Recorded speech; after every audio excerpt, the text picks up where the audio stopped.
Hello, everybody, and welcome. Welcome back to the Jerick Show. Happy New Year 2025. And the first show is here. Many of you might still be on holiday. So if you are, get back to work, slackers, and get up to date with all the latest securities going on. Welcome to the Jerick Show, featuring your hosts, Javad Malik and Eric Krohn. Timely topics, poorly presented. Yes, we are back, and good morning to you too, Randy. At least someone's out there working. Not everyone's slacking. And speaking of slackers, Eric Krohn, how you doing? You're muted, by the way. Oh, I'm sure That's you a great did that. start I'm to the show. gonna blame you for that. I don't know. No. It's nice to see you. Hi, Randy. You know, I noticed something today, Javad. We have been over here chatting for like 20 minutes or something like that before the show today. It's amazing. Video looks good, all that stuff looks good. And I swear to you, as soon as you hit go live, you got all pixelated and audio weird on me. And I don't know if it's my side or yours. I'm gonna have to check the video afterwards, but I was like, come on, man. We've been like basically in testing for 20 minutes, and lo and behold. I've noticed that before when we started, but you know, we're keeping up to our high standards and whatnot. I think it's the pressure that's put on the system.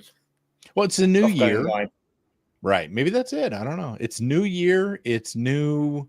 Yeah, working up subject. That is very true. Working is subject. That is very subjective for Eric. He's made a career out of working. Oh, here we go. Man. Yes. No, but it's the new year. It's a new us. You would think that we would have like gone through and actually, in all the time we took off, redone some things around here, but we didn't, did we? What? Why? How can you improve on perfection? I mean, that's what I say. I figured you might go down that road. Anyways, yeah. No, it's good to be back though. I kind of missed it for the last few weeks. You know, it's funny. I do miss this.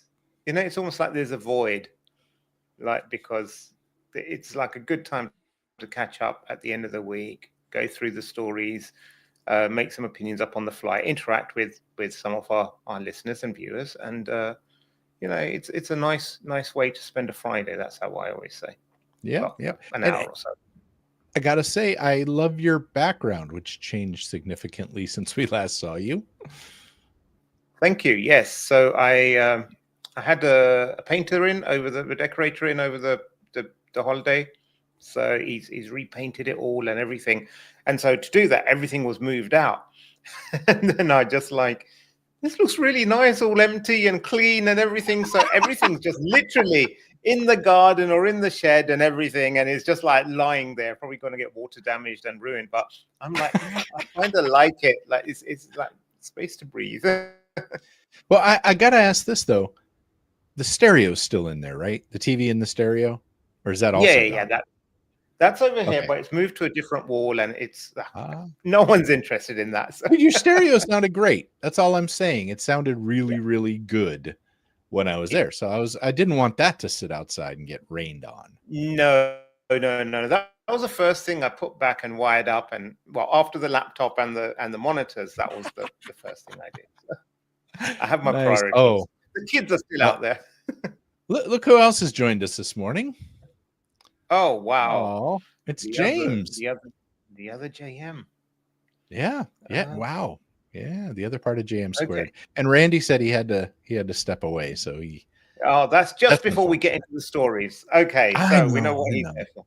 But, yeah. Anyway, shall we jump into the stories? Let's. So malware botnets abuse outdated D-Link routers. Oh, you said it right. Yeah, I know. I put on my American accent there. Like, is that a news story or something? The routers. So I saw this story and I was thinking about it, man. I'm like, so often we see stuff like this go on where these routers are outdated, but for the average typical person, and I know we've talked about this before, in their home, why would they change it?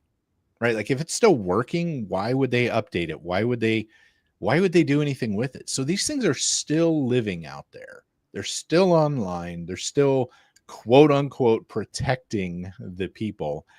Yet there's such a huge basis for botnets. It's not even funny. So I don't know. How do we deal with this, Javad? What do you think?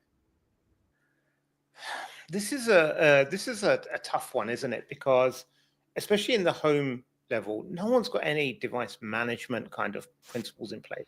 The only reason we update our phones is because it bugs us. There's that notification that comes up on the screen. We're using the phone all the time. And we're on the phone, right? Exactly. Yeah. We're on the phone. Yeah. I've updated my TV a few times because you turn it on and it says like there's a new update available. So you hit update on that begrudgingly, and what have you. But with the things like the routers or your whatever smart device you might have, there's really no intuitive way to push out that there's a new update available.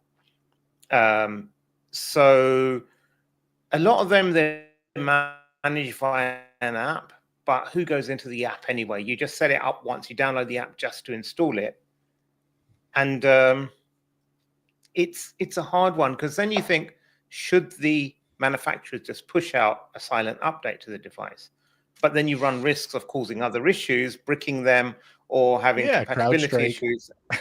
Yeah, well, CrowdStrike, exactly. So it is a very, very difficult position. I don't know what the answer to this is. Yeah, I'm with you there. I mean, because people are not on their devices all the time, right? They're not on. Nobody's ever logging into their D-Link router. It goes in a closet, it goes in a corner, and it just does what it's going to do. Now, the good news is these days, a lot more ISPs are using like a combination router / modem. So they're taking care of a lot of that stuff in the background. But there's still an awful lot of these standalone things that people bought at Best Buy in 2017, right? And they haven't been updated. And yeah. Oh, the pain. Really? Oh, James, that is okay. That made me laugh. That I'd say it kind of sucks. Because see, it's a vacuum joke. Yeah.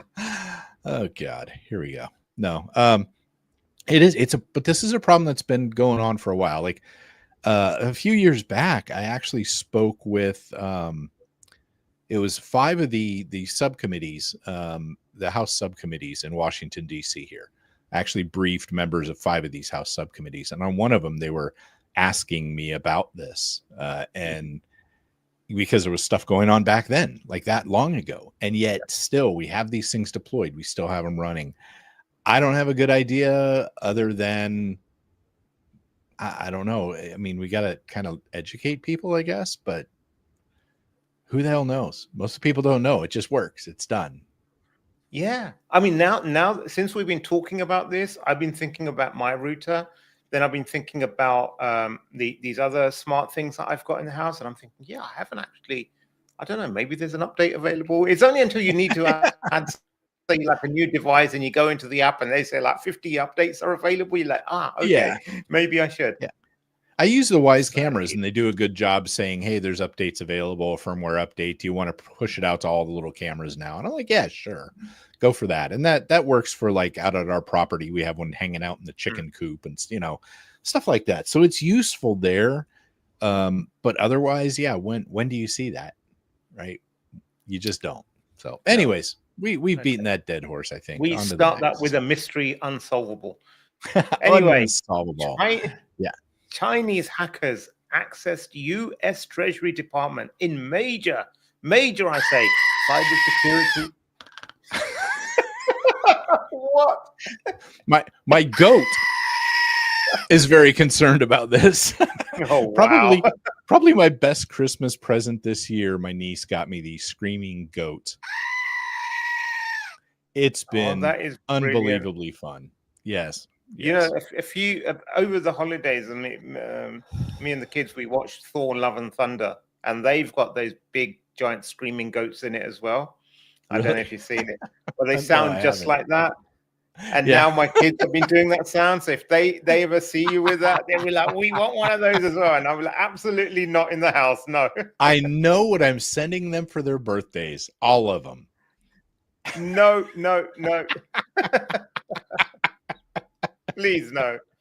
Yeah, this will be awesome. This is better than the time I was having your Alexa do stuff for me. Yes. All right. Yeah. So back to the real problems here. Indeed, the Treasury Department getting hit. And I wish I could say I'm shocked by this sort of thing going on, but come on. We see it all the time, right? This is not but this is pretty eye-opening when stuff like this is going on within very major financial related parts of our government, and God only knows what else they're into. Well, that we don't even know about. This is just the stuff we know about, and what do we not know about? And this one is like, again, they sort of like go down the route of like, oh, it's compromise a third-party software service provider. Yeah, you see down here it was Beyond Trust. Oh, yeah. Hackers had stolen a key down towards the bottom there, used by a vendor. I don't know if Beyond Trust spotted it. Okay.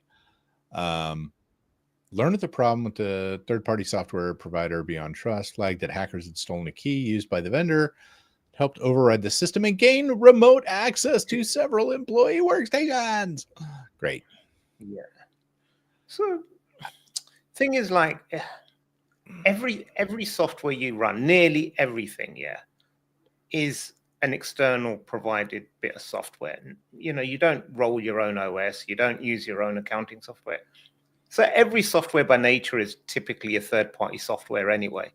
So it's kind of like a red herring when you say, like, it's a third-party software. It's like all your software is third-party. Manage it as such. And this is where we need a bit more transparency. And so, like, if you see, this has been happening quite a bit. Like, we saw SolarWinds. We've seen, like, this Beyond Trust now. We've had CrowdStrike. Especially security software, because it runs at such high privileges, the damage that can be done is a lot higher.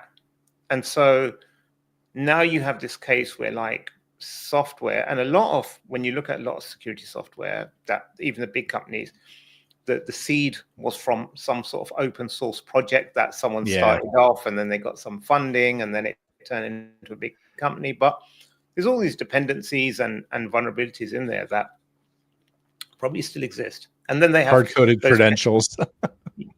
Pesky interns who use really weak hard-coded credentials. No, it's absolutely true.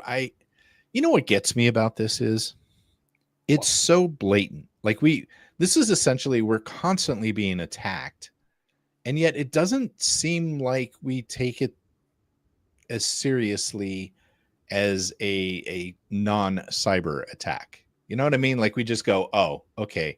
We know China's constantly attacking the US. We know they're constantly going after these other folks, the Koreans, North Koreans, and we just kind of shrug it off. But I don't know how much longer we can continue to do that. Well, it's all right. I mean, in the US, like, all your social security numbers have been breached. All your military and clearance data has been leaked. They probably know more about you than your own government does. So I'd say forget about it now. No, that's absolutely true. With the clearance level I had and stuff, definitely when OPM got hit, and China was, oh, we'll give you the information back. Come on, man. Yeah. They know my shoe size. It's not even funny. So anyways, new variant of bad box malware returns to infect Android smart TVs. This is kind of on lines with what we saw with the routers. Yep. But I got to say, pardon me, I really didn't realize this was still a thing. But apparently it is. This was attacking an open source Android that's used not only in TVs, but other smart devices. Yeah. So this is like a really worrying thing, like you said, because, like, nowadays you can't really get a non-smart TV It's really hard to find a non-smart TV. So you get it. So most people just plug it in anyway and connect to the internet. It's a lot easier than to do anything else, because then you get all your streaming services through there. You get your whatever. And again, it's a lot, like you said, like the routers, people don't really pay that much attention to it. It's really hard to tell if something's not working or something's weird on it or something. So, I love Google. I love how they're going all Pontius Pilate on it. They're just like washing their hands of the deal. It's open source, not our problem. They're just like, good luck to y'all. But you're right. I mean, this stuff, and it's showing up in everywhere, car audio, like stereos and stuff like that. They're just slapping it in everywhere. And yet they continue to be vulnerable, and we don't know what to do. And a lot of times, man, you can't do the updates. Like, these things go on for a while. Android gets outdated. That version's not getting patched anymore. Okay, great. That's awesome. But your device can't upgrade to the next latest, greatest version. So what do? Do you throw it out? Oh, no. You're still going to run it. And to your point with smart TVs and stuff, I have heard that they make more money off selling your information from the smart TV than they do actually making the TV. That's why it's cheaper to buy a smart TV than a non-smart TV. It's the gift that keeps on giving to them. It's ridiculously cheap, and it's really, really worrying. It is. Speaking of selling your data, Apple recently, I just found this story. Oh, I saw that yesterday. They're offering to settle a snooping Siri lawsuit, $95 million. So they said even the sound of a zip could be enough to start the recordings.